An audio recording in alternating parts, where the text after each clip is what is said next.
Olá, eu sou Maria Lima, graduanda de Medicina Veterinária e juntamente com a minha colega de turma, Aline Dias, vamos passar aqui um relato de caso de um achado de dirofilariose em um gato do mato pequeno. A dirofilariose é popularmente conhecida como doença do verme do coração. Ela é causada pelo nematóide intravascular Dirofilaria imitis e é geralmente associada aos cães e gatos, mas também pode acometer a humanos. Os cães são os hospedeiros definitivos e reservatórios da doença. Vamos relatar um caso em que foi observada o desenvolvimento do euminto em um gato do mato selvagem, uma espécie nativa do Brasil. O caso aconteceu em Ubatuba, São Paulo, e é o primeiro relato da doença associada a Dirofilaria imitis em gato do mato. Esse relato tem uma importância tanto para a saúde pública quanto para a conservação do gato do mato, uma vez que ele pode ter agido como um reservatório da doença. A difilariose é mais fatais em gatos, em felinos, do que quando ocorre, comparados aos canídeos, Podemos ressaltar em mortes súbitas, mesmo na ausência de sinais prévios da doença e com baixa carga parasitária também. Diagnosticar a doença em gato é bem difícil e atualmente não há tratamento aprovado para eliminação dos eumintos. A manifestação da difilariose em felinos é bastante diferente das observadas em cães, devido a adaptações entre hospedeiros e parasita. Eles são mais resistentes à infecção, o que resulta em características bem distintas da doença, como vermes adultos alojados, baixa taxa de desenvolvimento dos vermes após a infecção, período pré-sintomático bem prolongado, rara ocorrência de microfilaramia e curta sobrevida desses vermes também adultos no organismo. Fisiopatogenia, a primeira fase.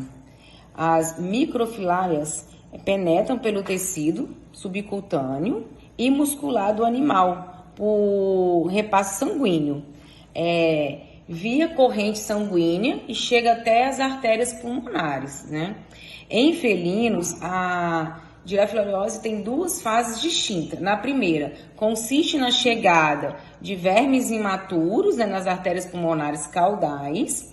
A presença e a morte da maioria desses vermes causa inflamação pulmonar aguda, levando a tosse, dispneia e também até ocasionalmente acontece também vômitos, Alguns gatos podem não apresentar nenhum desses sintomas, Aí pode ser feita a radiografia nessa fase, que pode ser confundida nessa radiografia com alergias ou até bronquite, levando a um diagnóstico falso e aí acaba sendo administrado corticoides, e acaba melhorando esses sinais na radiografia.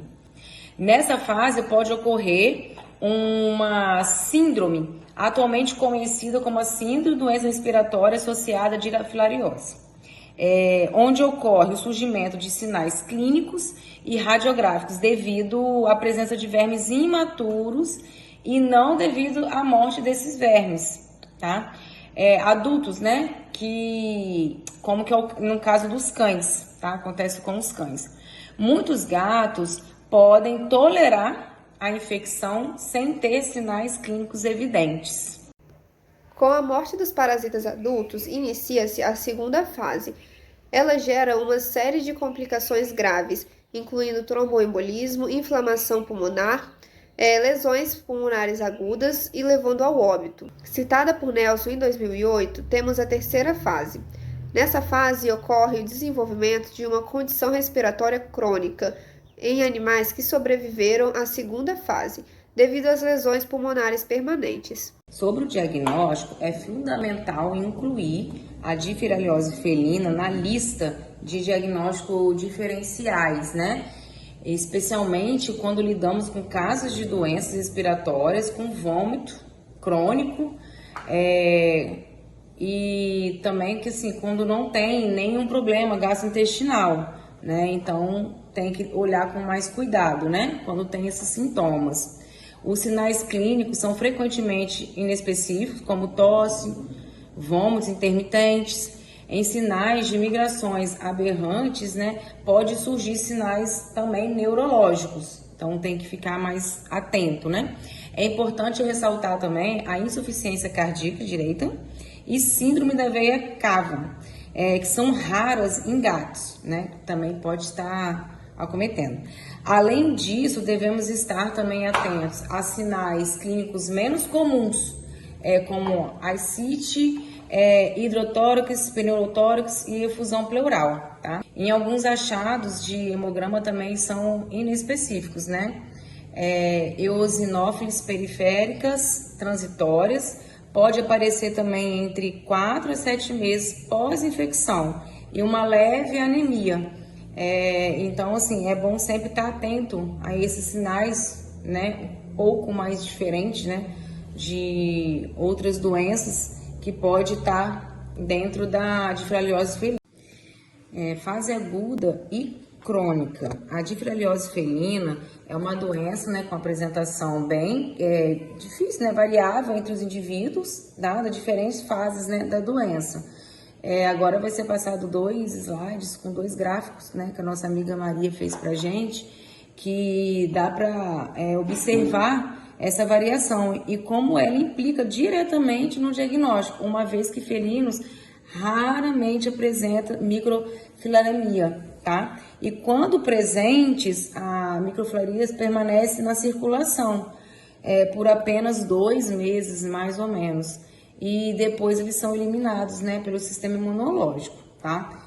Pode fazer testes, né, como o teste de anticorpo, que a presença de anticorpo confirma que houve infecção, mas não confirma que a doença está em curso, né, naquele momento, ou, né, o que aconteceu, e que não haja ali a presença do parasito adulto.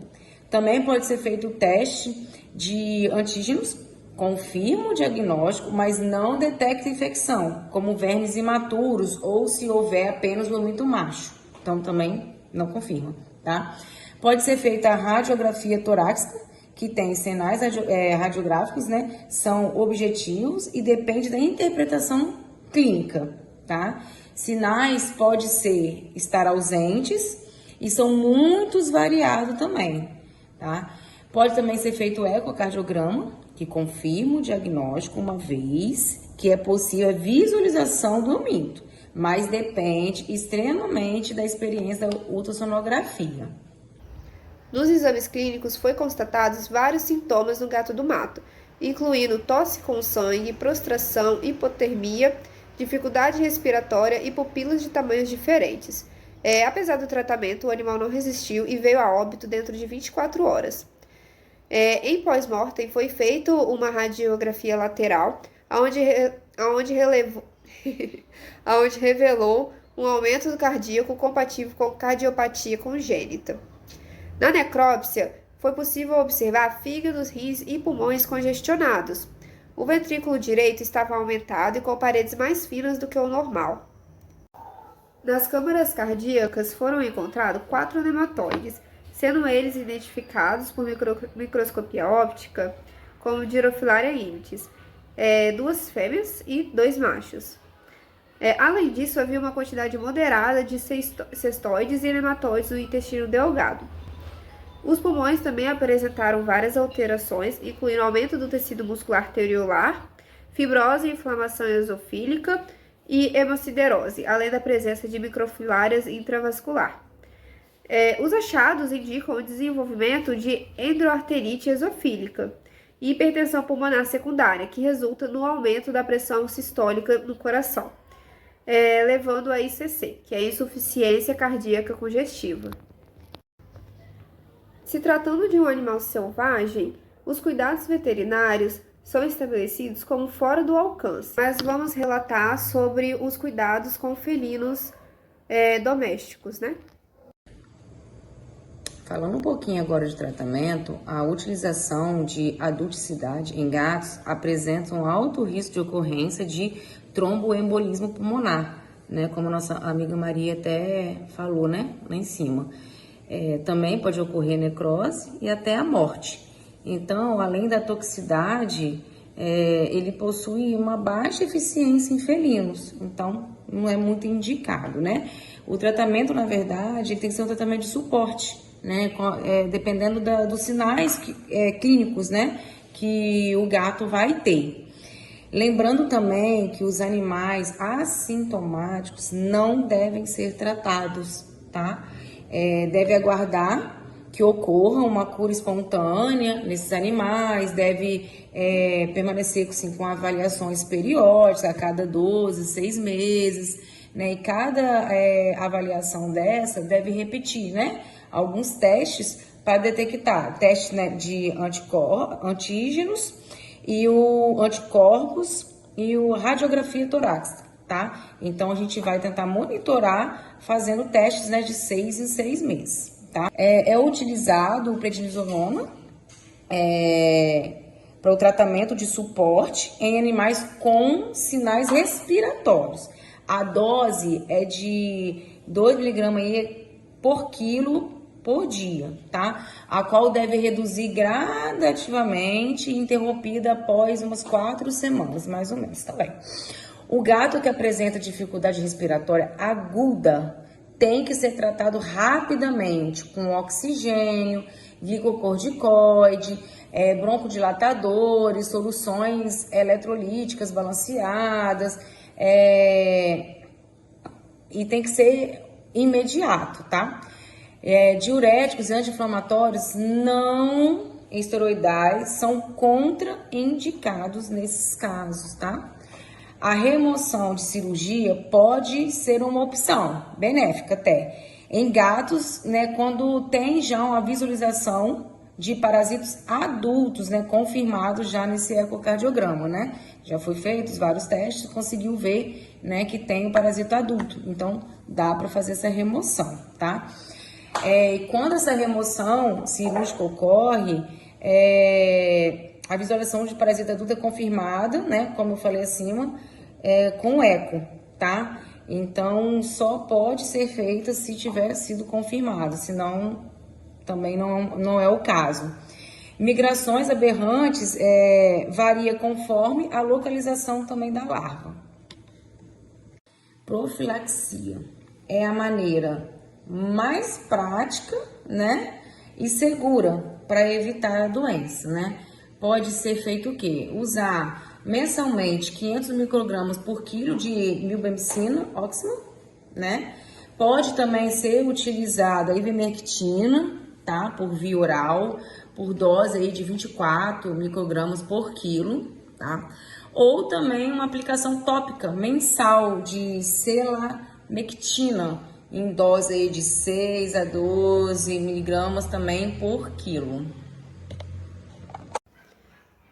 Concluímos assim que a dirofilariose felina apresenta uma dificuldade, né, um desafio significativo, uma vez que ela tem uma variabilidade dos sintomas e distintas fases da doença. Os achados de estágios larvais e dos vermes adultos no gato do mato indica que o animal atuou como um hospedeiro definitivo.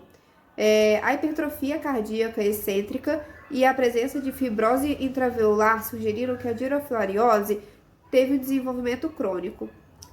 Não foi possível concluir que o animal morreu apenas por complicação dessa doença, pois não se sabe quando que se iniciou aquele processo agudo, né, que tem o risco de vida. Entretanto, a gente sabe que a gestação e a lactação e o manejo podem ter estressado ali um pouco o animal, agravando assim o desequilíbrio fisiopatológico causados pela doença. A necessidade de mais estudos epidemiológicos é crucial para a gente poder estabelecer a prevalência da infecção em carnívoros selvagens, uma vez averiguado aqui nesse estudo como potenciais reservatórios da doença.